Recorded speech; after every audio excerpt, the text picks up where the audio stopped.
انا شخص مهووس جدا بالمينيماليزم والبساطه، وبحب جدا مكان شغلي عيني تكون مستريحه فيه. فالنهارده هشارككم اكتر 3 حاجات اشتريتهم هيفرقوا في شكل مكتبي.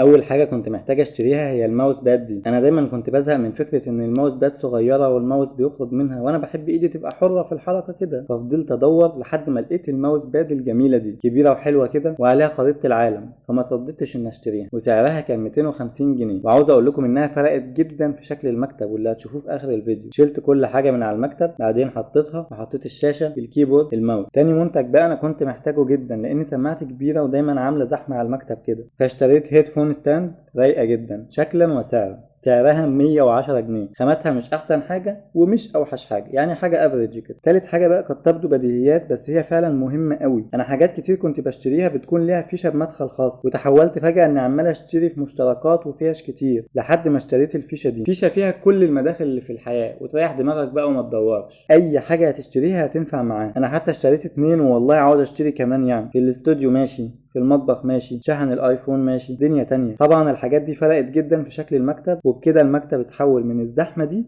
للعظمة دي.